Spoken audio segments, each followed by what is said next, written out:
Aujourd'hui, on va attaquer le premier épisode de Nantes, cette ville calme et paisible.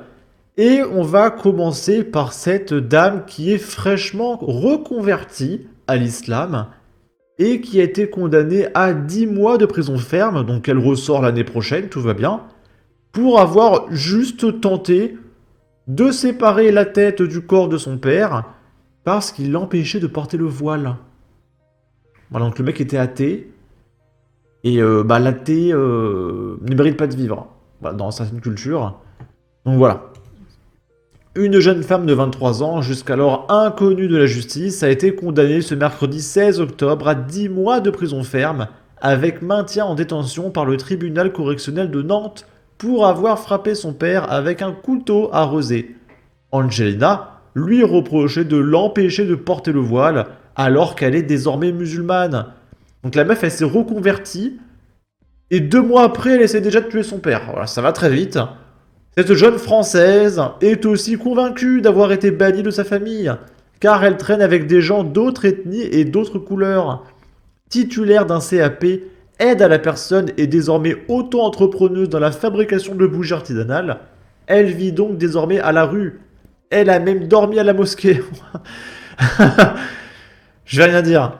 Certifie la blonde jeune femme dans le box des prévenus. Alors elle a un avenir mais tout tracé, hein, je vous le dis tout de suite. Ensuite, Nantes, un homme se disant le fils de Ben Laden, rien que ça, et affirmant vouloir rafaler tous les Français, écroué pour apologie du terrorisme, un truc que je peux pas dire sur YouTube, et violence sur les passants. Aujourd'hui, les news elles sont assez violentes, hein. C'était le mercredi 16 octobre 2024 qu'une jeune femme a appelé à l'aide dans un supermarché à Nantes-Nord. Un homme venait de l'agripper à la sortie du tramway. Des témoins l'ont vu s'exhiber, je pense que je peux le dire, et proférer des menaces. Il sera jugé dans quelques semaines. Et vous verrez qu'il aura un bracelet électronique.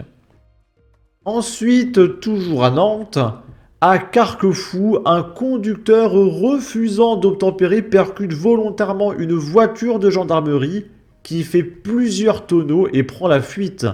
3 gendarmes blessés. Le préfet de Loire-Atlantique a condamné avec la plus grande fermeté. Il va rien faire. La fuite d'un chauffeur pris en chasse par une patrouille de gendarmerie dans la nuit de mardi à mercredi. Le véhicule suspect avait violemment percuté celui des forces de l'ordre, l'envoyant valser dans un fossé. Sonnés, les 3 gendarmes qui se trouvaient à bord du véhicule, sortis de la route, ne présentent que de légères blessures. Pour 3 gendarmes, le drame a été évité de justesse.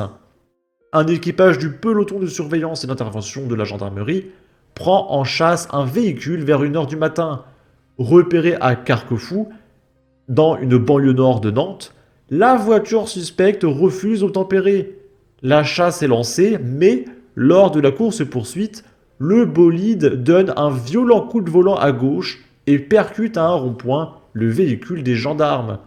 Projetée par la violence de l'impact, la voiture des militaires virevolte en plusieurs tonneaux avant de finir dans un fossé sur le toit. Insensible à l'accident qu'il vient de provoquer, le suspect disparaît dans la nuit. D'après leurs témoignages, le véhicule pris en chasse aurait volontairement percuté leur voiture.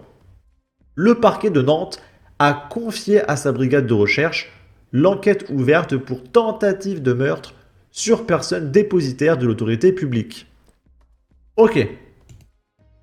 Ici, c'est une jeune femme médecin qui a été victime d'une tentative de pointage dans une maison médicale de la Garde à Boué, dans le 44, toujours à Nantes.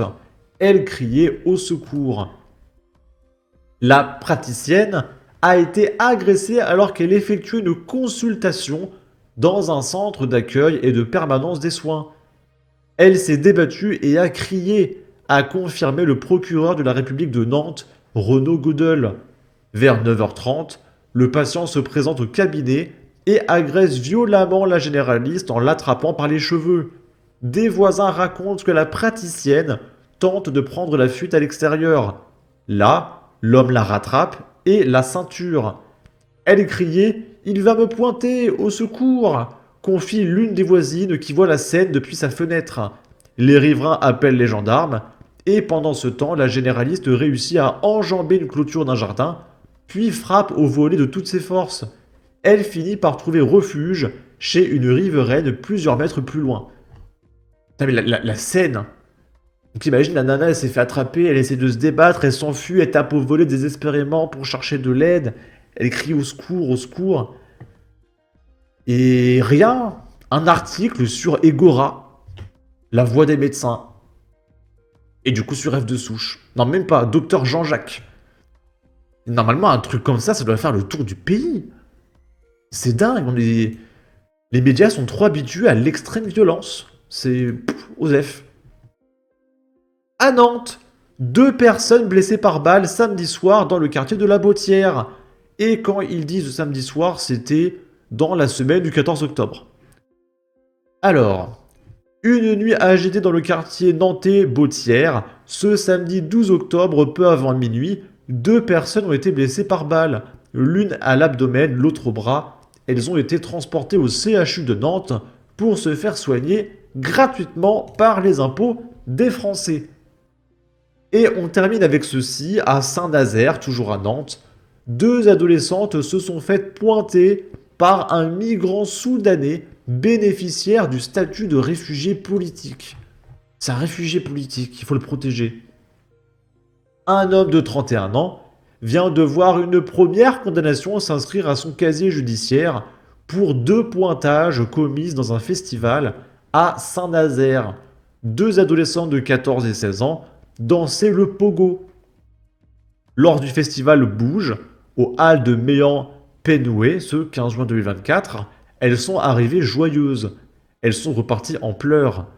Ceci parce que vers 23h, elles ont signalé aux policiers municipaux présents qu'elles venaient d'être pointées par un jeune qu'elles ont formellement identifié. Alors le jeune en question a 31 ans, c'est un jeune. Elles ont porté plainte pour pointage et le 14 août, l'homme de 31 ans s'est retrouvé en comparution immédiate devant le tribunal correctionnel de Saint-Nazaire.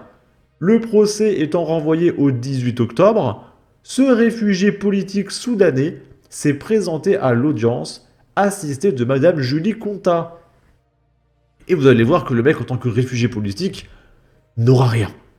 C'est extrêmement rare en France de voir une condamnation pour pointage. C'est extrêmement rare. Ok. Sur ce, n'hésitez pas à donner votre avis, votre opinion, à partager, liker, commenter. Ça aidera au référencement de la vidéo sur YouTube. Abonnez-vous, suivez-moi sur Twitter. Prenez soin de vous. Salut!